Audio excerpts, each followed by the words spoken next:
Hello students, welcome to my YouTube channel Loken academy mathematics. और कैसे हैं आप? देखिए, आज ये जो वीडियो है उसमें lecture 5 problem based on the circle पर बेस्ड कुछ मैंने प्रॉब्लम ली हैं।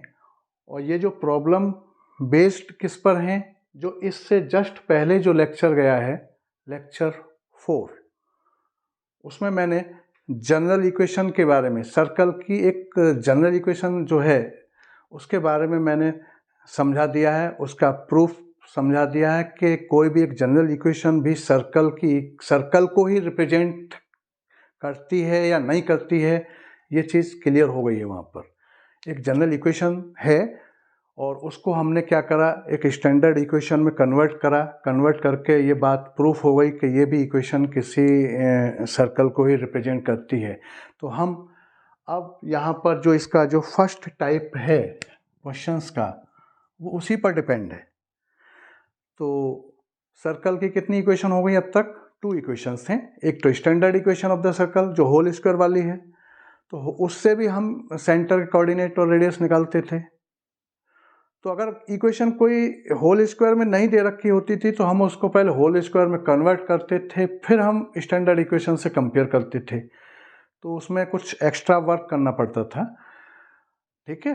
उसके बाद आपका सेंटर कोऑर्डिनेट और रेडियस निकलते थे। लेकिन ये जो जनरल इक्वेशन है, इसमें होल स्क्वायर में कन्वर्ट करने की आवश्यकता नहीं है। इससे हम डायरेक्ट कंपेयर करेंगे और डायरेक्ट उसके सेंटर, किसी भी सर्कल का सेंटर और किसी भी सर्कल का रेडियस हम डायरेक्ट निकाल देंगे इससे कंपेयर करके। होल स्क्वायर में कन्वर्ट करने की आवश्यकता नहीं है। तो ये फर्स्ट टाइप वही है जो इससे पहले जो लेक्चर गया है, लेक्चर 4 में मैंने वही समझाया है, किसी भी सर्कल की जनरल इक्वेशन क्या होती है। तो देखिए, ये फर्स्ट टाइप क्या है, to find the centre and radius of the circle. क्या है आपका? To find the centre and radius of the circle when its equation is given. तो इक्वेशन दे रखी है होल स्क्वायर में। मान लो इक्वेशन न दे रखी हो, होल स्क्वायर में नहीं हो, तो आप उस क्वेश्चन को जनरल इक्वेशन से कंपेयर करके निकालें, ठीक है। कोई भी इक्वेशन अगर आपका होल स्क्वायर में नहीं दे रखी है तो कभी भी सेंटर के कोऑर्डिनेट, सर्कल के सेंटर के कोऑर्डिनेट, सर्कल की रेडियस निकालना है तो उसको आप जनरल इक्वेशन से कंपेयर करें। और कोई इक्वेशन अगर आपका होल स्क्वायर में दे रखी है तो उसका कंपेयर आपका standard equation of the circle जो है उससे कंपेयर करें और वहां से सेंटर के कोऑर्डिनेट और रेडियस को निकालें, ठीक। चलिए, जैसे अब जो ये पहला जो टाइप है, to find the centre and radius of the circle when its equation is given. तो देखो जरा, मैंने ये क्वेश्चन लिया है यहाँ पर, इसी टाइप पर है डिपेंड वो। ये है आपका, जैसे ये आपका दे रखा है ये question first, find the centre and radius of the following circle. ये फॉलोइंग सर्कल मीन्स एक ये सर्कल दे रखा है, सर्कल की इक्वेशन ये दे रखी है और एक आपका ये दे रखी है। ये 2 क्वेश्चन जैसे मैंने यहाँ पर लिए हैं। तो देखिए, ये एक स्टैंडर्ड फॉर्म में नहीं है। आप देख रहे हैं यहाँ पर ये स्टैंडर्ड फॉर्म में नहीं है। मीन्स स्टैंडर्ड फॉर्म क्या मतलब, ये होल स्क्वायर में नहीं है। ये दोनों जो इक्वेशन हैं सर्कल की, ये होल स्क्वायर फॉर्म में नहीं दे रखी हैं, ठीक है। अगर होल स्क्वायर फॉर्म में दे रखी होती तो हम इनको कंपेयर करते सर्कल की जो स्टैंडर्ड फॉर्म है, तो उससे हम सेंटर कोऑर्डिनेट और रेडियस निकाल देते। लेकिन ये होल स्क्वायर में नहीं है, तो फिर अगर हम स्टैंडर्ड फॉर्म से अगर इसको करेंगे तो पहले इनको होल स्क्वायर में बनाना पड़ेगा। तो वो एक्स्ट्रा वर्क है, उससे बचने के लिए मैं जब ये होल स्क्वायर में ना हो तो डायरेक्ट इनको जनरल फॉर्म से कंपेयर कर दीजिए और रेडियस और सेंटर आप निकाल सकते हैं। होल स्क्वायर में बनाने की आवश्यकता नहीं है। मैं ये कहना चाह रहा हूँ, जब ये होल स्क्वायर में ना हो तो जनरल इक्वेशन से कंपेयर करना है इनको, ठीक है। जैसे क्या है ये आपका ये क्वेश्चन, जैसे x square plus y square minus 6x और plus 4y minus 12 is equal 0। इससे ज़रा कंपेयर करें। जनरल इक्वेशन क्या थी? X square plus y square plus 2gx plus 2fy plus c is equal 0, ये थी। देख लीजिए, तो जब मैं इससे कंपेयर करूँगा इससे तो क्या आ रहा है, देखिए 2g इज इक्वल एक्स का कोफिशिएंट यहाँ इस जनरल इक्वेशन में 2g है, यहाँ इसमें जो इक्वेशन में क्या है -6g, तो 2g is equal -6, g is equal -3। Check कर लीजिए। ऐसे ही यहाँ 2f किससे कंपेयर होगा, 4 से, तो 2f इज इक्वल 4, तो f इज इक्वल आपका 2 आ जाएगा। ऐसे ही c इज इक्वल -12 आ गया। ये हो गया कंपेयर करके डायरेक्ट निकल के आ गया। और जब जनरल इक्वेशन से जब हम कंपेयर करने के बाद में g, f और c निकाल देते हैं तो उसके बाद सेंटर के कोऑर्डिनेट का फॉर्मूला फिर हमने बताया था अभी इससे पहले, तो सेंटर इसके क्या हो गए, -g और -f होते हैं। तो क्या हो गया सेंटर कोऑर्डिनेट, देखो g इज इक्वल -3 है तो -g इज इक्वल टू क्या हो जाएगा, 3 हो जाएगा, प्लस हो जाएगा वो। f इज इक्वल टू 2 है तो -f -2 हो गया। ये सेंटर के कोऑर्डिनेट आ गए, ये आंसर हो गया। रेडियस निकालना है अब हमें इसका। रेडियस क्या होता है, a इज इक्वल रूट में g² प्लस f² - c, ये फॉर्मूला बताया था हमने। ठीक, क्या बताया था, इधर यहाँ किए देता हूँ इसको मैं। रेडियस आपका रूट में g² प्लस f² - c, तो देखिए जरा, तो ये g कितना है यहाँ पर -3, तो -3 का स्क्वायर और ये आपका 2 का स्क्वायर, और ये c कितना है, -c इज इक्वल -12 है तो -c जो है 12 हो जाएगा। चेक करें, ये 9, ये आपका 4 और ये आपका 12, मीन्स आपका ये कितना हो गया 13 और 12 25, मीन्स आपका 5 आ गया। तो रेडियस हमारा 5 आ गया, तो a इज इक्वल हमारा 5 आ गया। ये रेडियस आ गया, ये रेडियस आ गया, और ये आपका सेंटर कोऑर्डिनेट आ गए यहाँ पर, ये दोनों चीज़ें आ गई। क्लियर, तो ये ऐसे कितना फास्ट हो गया। तो जनरल इक्वेशन से सेंटर के कोऑर्डिनेट, किसी भी सर्कल में हम सेंटर के कोऑर्डिनेट और आपका उसकी रेडियस बड़ा इजीली निकाल सकते हैं जनरल इक्वेशन से कंपेयर करके। यदि इक्वेशन जनरल फॉर्म में ही दे रखी हो, होल स्क्वायर में नहीं दे रखी हो, तो ये फॉर्म ज़्यादा इजी है। और होल स्क्वायर में बिल्कुल होल स्क्वायर बना हुआ दे रखा है तो फिर आप उसको स्टैंडर्ड इक्वेशन से कंपेयर करके सेंटर कोऑर्डिनेट और रेडियस निकाल सकते हैं। ठीक है, तो ये यहाँ अब क्या हुआ कि इस क्वेश्चन में इसको हमने स्टैंडर्ड फॉर्म में कन्वर्ट करने की मुझे आवश्यकता नहीं हुई। इसको मतलब स्टैंडर्ड फॉर्म में कन्वर्ट करता तो पहले मैं इसका होल स्क्वायर बनाता, फिर उसके बाद में उसको कंपेयर करना पड़ता। ठीक है, चलिए। अच्छा, एक विशेष बात और ध्यान रखें यहाँ पर कि जब हमने इससे कंपेयर किया ना, यहाँ ये मैं पहले भी बता चुका हूँ इससे पहले वीडियो में भी, तो यहाँ इसके कोफिशिएंट 1 1 चेक कर लें। x² y² के कोफिशिएंट यहाँ 1 1 थे, अगर नहीं है तो हमें वो 1 1 बनाना है, +1 इसका भी और इसका भी। ठीक, चेक करना होगा ये।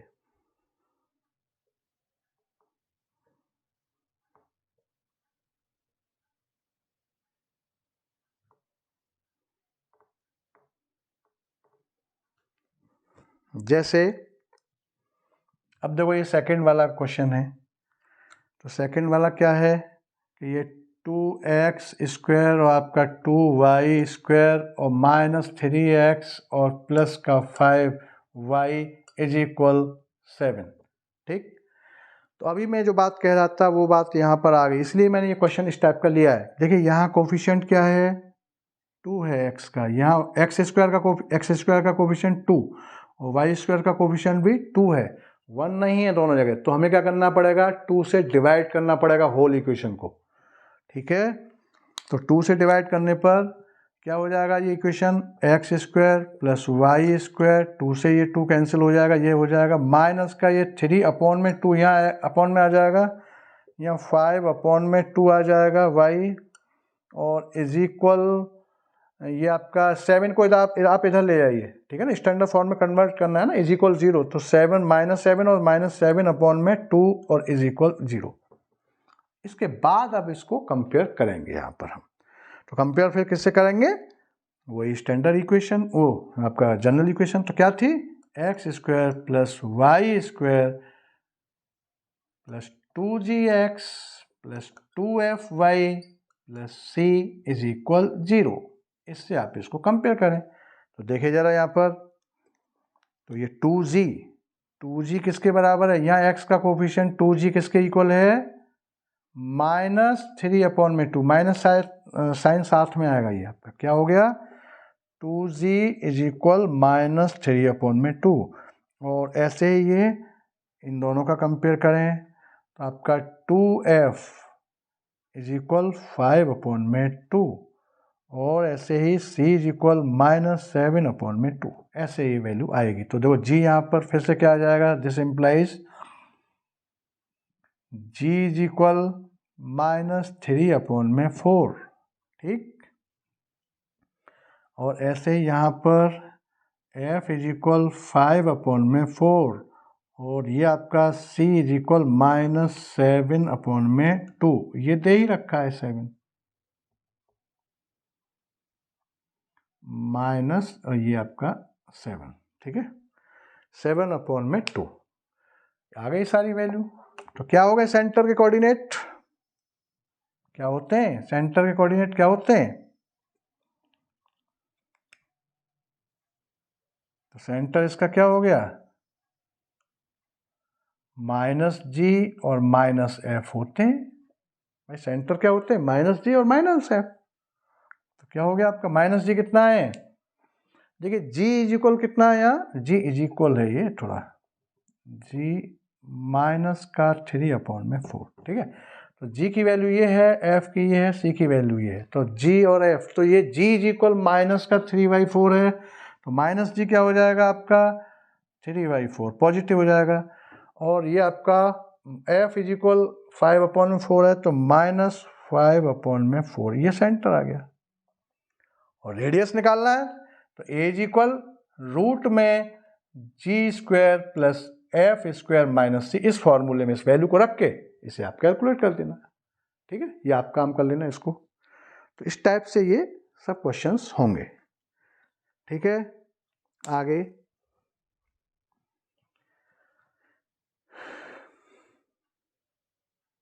लेकिन ये कोफिशिएंट का ध्यान रखना है, कोफिशिएंट 1 से अधिक हो तो उसको पहले डिवाइड करना है होल इक्वेशन को, x² y² के कोफिशिएंट 1 रहना चाहिए, उसके बाद में हम उसकी कंपेयर करेंगे जनरल फॉर्म से। जनरल फॉर्म किसका, सर्कल की इक्वेशन जनरल फॉर्म में जो होती है उससे कंपेयर करेंगे। तो ये इस टाइप के कुछ क्वेश्चन थे, तो ये आपका हो गए ये दोनों क्वेश्चन, ठीक है ना, ये वाले दोनों हो चुके हैं, ये दोनों, ये पैटर्न हो गया, ये वाला और ये वाला हो गया। ये मीन्स पहला जो टाइप जो था वो पहले क्वेश्चन में मैंने दो दे दिए थे, आपका सेंटर एंड रेडियस फाइंड करने का सिस्टम जनरल इक्वेशन के द्वारा। ये मैंने क्वेश्चन पहले भी कराए, लेकिन वो उस समय पर सेंटर एंड रेडियस जो फाइंड हुए हैं वो स्टैंडर्ड इक्वेशन के द्वारा हुए हैं। Standard equation means whole form में उसको बनाना, होल स्क्वायर में बना करके जो किए थे वो पहले ये क्वेश्चंस हो चुके हैं, लेकिन ये मैं केवल ये फिर से मैंने क्यों लिए, क्योंकि जनरल इक्वेशन से कंपेयर करके सेंटर के कोऑर्डिनेट और आपका वो रेडियस हम कैसे निकालते हैं, इसलिए ये क्वेश्चंस लिए, ठीक है। आगे अब जैसे सेकंड क्वेश्चन है आपका, ये एक तरह से ये सेकंड टाइप पर डिपेंड है। सेकंड टाइप क्या क्या है, सेकंड टाइप चेक करें जरा, ये सेकंड टाइप क्या है, to find the equation of a circle satisfying given condition, कुछ कंडीशंस होंगी उनको सेटिस्फाई करना होगा, उसके अकॉर्डिंग फिर हम क्वेश्चंस को करेंगे। जैसे मैंने एक क्वेश्चन ये लिया है आपका, इस पर बेस्ड है ये क्वेश्चन कि find the equation of the circle, किसी सर्कल की इक्वेशन फाइंड करना, हुज सेंटर इज, सेंटर के कोऑर्डिनेट क्या है 4 5, मीन्स ये कोई सर्कल है, देखें जरा, इसके कोऑर्डिनेट सेंटर के 4 और 5 दे रखे हैं। देखिए जरा, find the equation of the circle, इस इक्वेशन की, इस सर्कल की हमें इक्वेशन फाइंड करना है। ठीक है, clear? Find the equation of the circle whose centre 4, 5। तो ये कोई सर्कल है, हमें इसकी इक्वेशन फाइंड करना है और इसके सेंटर कोऑर्डिनेट ये हैं। And which passes through centre of the circle, ये वाला कहने का मतलब है ये जो सर्कल है जिसकी हमें इक्वेशन फाइंड करनी है वो एक सर्कल और है। मान लो ये सर्कल है कोई, और इस सर्कल की इक्वेशन ये गिवन है, चेक कर लें। और इस सर्कल का जो सेंटर है उस सेंटर से ये सर्कल पास होता है, ये क्वेश्चन है। तो कुछ कंडीशन वाला मैटर आ गया ना। ठीक है, ये टाइप, सेकंड टाइप वही है कि यहाँ कुछ कंडीशंस मेंशन होंगी और वो कंडीशन से कुछ समझना पड़ेगा। ठीक है, और हमें इक्वेशन निकालने के लिए हमें क्या चाहिए? कोऑर्डिनेट, सेंटर कोऑर्डिनेट चाहिए और रेडियस चाहिए, दो चीज़ें चाहिए। ठीक है ना, तो यहाँ सेंटर तो है इसका, भाई इसकी इक्वेशन, हमें इक्वेशन इसकी निकालना है, तो इसके सेंटर के कोऑर्डिनेट तो दे रखे हैं लेकिन रेडियस नहीं है यहाँ पर, तो रेडियस चाहिए। भाई सेंटर के कोऑर्डिनेट हैं तो उससे तो काम चलेगा नहीं, हमें रेडियस और चाहिए। तो रेडियस के लिए ही तो ये कंडीशन दे रखी है कि ये दूसरा जो एक सर्कल है और उसका जो सेंटर है उस सेंटर से ये सर्कल पास होता है, जिसकी हम इक्वेशन निकाल रहे हैं वो सर्कल किसी अदर सर्कल के सेंटर से पास होता है, और जो अदर सर्कल है उसकी इक्वेशन ये दे रखी है। तो जब इसकी इक्वेशन दे रखी है अदर सर्कल की, ये वाली, तो इसका हम जनरल इक्वेशन से कंपेयर करके इस सेंटर के कोऑर्डिनेट निकाल सकते हैं। भाई जब इक्वेशन है तो इसके कोऑर्डिनेट निकल सकते हैं। तो देखें जरा, तो x square plus y square minus 6x, ठीक है, और प्लस का, अब ये हाँ चालू हुआ, मार्कर डिस्टर्ब कर रहा था, देखते हैं जरा। तो आपका ये x square plus y square minus 6x plus 4y minus 12 is equal 0। इसको स्टैंडर्ड वो जनरल इक्वेशन से कंपेयर करें, x square plus y square plus 2gx plus 2fy और प्लस का c इज इक्वल 0। जरा कंपेयर करना, तो देखो ये फिर से 2g और ये, यहाँ x का कोफिशिएंट 2g, यहाँ x का कोफिशिएंट माइनस g, ऐसे यहाँ 2f का कंपेयर किससे होगा? 4 से, और c का कंपेयर 12 से। तो देखें जरा यहाँ क्या निकल के आ रहा है, तो 2g इज इक्वल माइनस का 6, तो g क्या आया आपका? माइनस का 3। ऐसे ही 2f इज इक्वल टू 4, तो f क्या आया आपका? 2। ऐसे ही c इज इक्वल माइनस का 12। ठीक है ना, इस क्वेश्चन में भी ये इक्वेशन वही दे दिया शायद उसी अभी इसी टाइप के तो निकाले थे, जी एफ की वैल्यू अभी फाइंड की थी ना, तो वो इक्वेशन इस क्वेश्चन में भी मेंशन कर दिया है, उसी इक्वेशन को, ये वाला वही सर्कल दे दिया है। चलो खैर कोई बात नहीं, ठीक है, यही वैल्यू थी ना शायद, अभी ये जी और ये सब अभी 4 और ये निकाला था ना। ठीक है, तो अब इसके कोऑर्डिनेट सेंटर के, तो सेंटर कोऑर्डिनेट देखना जरा, सेंटर क्या है? माइनस जी और माइनस एफ होते थे ना कोऑर्डिनेट, तो क्या हो जाएगा? 3 और माइनस का 2, चेक कर लें, ये आ जाएगा। मीन्स ये कोऑर्डिनेट आ गए आपके 3 और माइनस का 2, ये कोऑर्डिनेट, इसके इस पॉइंट के कोऑर्डिनेट ये आ गए। ठीक, यहां से निकाल दिया इसको, क्लियर हो रहा है? ये आपका यहाँ से ये पॉइंट आ गए, जी की वैल्यू यहाँ से कंपेयर किया ये, और फिर से मैं उसी बात को कह रहा हूँ कि जब हम इक्वेशन से इससे कंपेयर करें तो इसके कोफिशिएंट को ज़रूर चेक कर लें, 1 1 है या नहीं, या 1 1 था, नहीं है तो 2 1 से ग्रेटर है तो वो सेम ही कोफिशिएंट रहेंगे, 4 है तो 4 से डिवाइड, 3 है तो 3 से डिवाइड, ऐसा करना है। ठीक है, अच्छा चलो ये काम हो गया यहाँ से। आगे अब क्या करना है, इसको ये यहाँ से इसको मैं इरेज किए देता हूँ। देखिए अब क्या है कि देखो हमें इक्वेशन किसकी निकालनी, इस सर्कल की निकालनी। इसका सेंटर ये है और ये सर्कल जो है जिसकी इक्वेशन निकालनी है वो किसी अदर सर्कल से पास होता था जिसकी इक्वेशन ये थी। अदर सर्कल जो है उसके सेंटर से पास होता है ये, जिसकी इक्वेशन हमको निकालना है वो सर्कल किसी अदर सर्कल के सेंटर से पास हो रहा है जिसकी इक्वेशन ये दे रखी है। तो इस इक्वेशन से हमने इस अदर सर्कल का सेंटर फाइंड कर लिया। अच्छा अब आप ये देख रहे होंगे, मान लो ये आपका ए है और ये आपका बी मान लिया मैंने पॉइंट।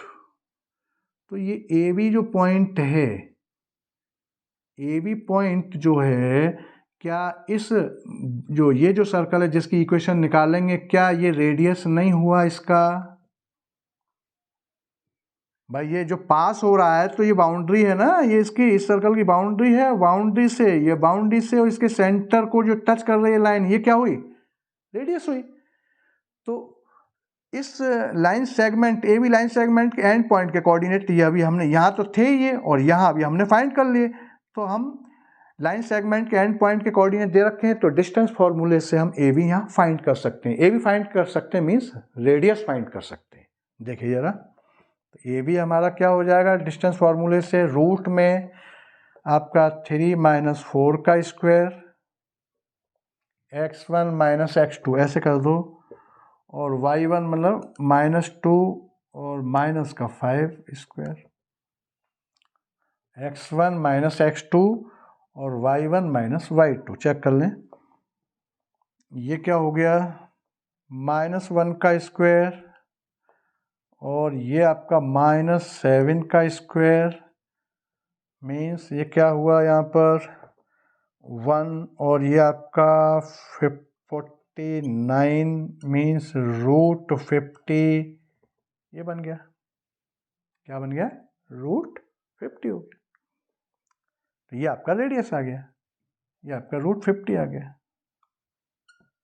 तो ये रेडियस ये आ गया और सेंटर ये दे रखा है, बस फॉर्मूला लगा दो उसको। अब तो स्टैंडर्ड फॉर्मूला जो है, स्टैंडर्ड फॉर्म है ना सर्कल का, उसी को लगा दो, उससे काम हो जाएगा। तो इक्वेशन ऑफ सर्कल इज क्या हो जाएगा, x - h का स्क्वायर प्लस y - k का square is equal a square. Equation निकालना है तो आप डायरेक्ट इसी फॉर्मूले को लगाओ, बहुत आसान है फिर तो। देखिए ये एच के हमारे ये क्या है, ये h और k की वैल्यू है, ये आपका h के 4 और 5 है, और a इज इक्वल हमारा 50 आ गया, यहाँ वैल्यू रख दो। x - 4 का स्क्वायर, y - 5 का स्क्वायर, और ये √50 का स्क्वायर। चेक कर लें, ठीक है। तो ये अब इसको और खोल दीजिए, ये हो जाएगा x² + 16 माइनस का 8x, और ये आपका y² प्लस का 25 माइनस का 10y, और ये आपका √50 है तो √50 का ये हट जाएगा, रूट का साइन हट जाएगा, 50 हो जाएगा, ये स्क्वायर है ना, तो ये √50 जो है इसका स्क्वायर हो रहा है तो 50 हो जाएगा। आप देखें अब ज़रा आगे, तो ये हो जाएगा आपका x² plus y², x² y² पास पास लाएं, माइनस का 8x माइनस का 10y, और आपका ये प्लस का 16 प्लस का 25 माइनस का 50 इज इक्वल 0। अब देखो ये माइनस का 50 में से 50 गए तो माइनस का 50 नहीं, माइनस का 50 और ये प्लस का 25 है, तो यहाँ पर माइनस का 25 बचेगा। तो देखो जरा मैं इसको यहाँ खींच देता हूँ ऊपर, अब इसे मिटा देते हैं। तो ये हो गया आपका x square plus y square minus 8x minus 10y, और इन दोनों में से कितना बचा, ये माइनस का 25 और माइनस का 25, ये प्लस का 16 है। ठीक है, ये आपका प्लस का ये 16 है, ये आपका भाई माइनस का 25 बचा और ये आपका प्लस का ये है। तो यहाँ पर ये कितना हुआ, इससे और माइनस कर दो, ये तो माइनस का 9 हो गया, -9 इज इक्वल 0।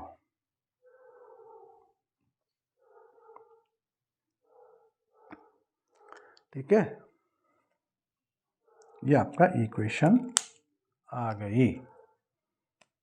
और कहीं कैलकुलेशन चेक कर लो, कहीं मिस्टेक ना हो, देख लें ज़रा। X square y square minus 8x minus का 10y, और ये 16 था, ये 25 था, और ये माइनस का 50 इधर ले आए थे। ठीक है, तो ये आपका पहले तो हमने इन दोनों कैलकुलेट करा, तो माइनस का 25 बचा, और फिर ये 16, ये 16 जो है ये प्लस का है, इसको ये माइनस का बचेगा, माइनस का 9। ये आंसर हो गया। तो इस टाइप से ये कुछ क्वेश्चंस हैं जिन्हें आपको करना है। ठीक है, तो ये कुछ मैंने प्रॉब्लम ली थी आज, तो ये समझ में आया होगा। और हर टाइप को बिल्कुल कोई कन्फ्यूजन किसी भी टाइप का नहीं रहना चाहिए। मैं इस टाइप से एक्सप्लेन करने की कोशिश करता हूँ। कोई भी प्रॉब्लम हो, कहीं भी किसी भी टाइप का डाउट या कन्फ्यूजन कॉन्सेप्ट में नहीं रहना चाहिए। और जो भी कॉन्सेप्ट समझा रहे हैं उसी पर बेस्ड में यहाँ क्वेश्चंस लेता हूँ अक्सर, ऐसा आप देख भी रहे होंगे। तो ये आपका आज के लिए बस इतना ही। और ये वीडियो अगर आपको पसंद आया हो तो इसको लाइक करिए, सब्सक्राइब करिए और बेल आइकन प्रेस करना मत भूलिए। Thank you.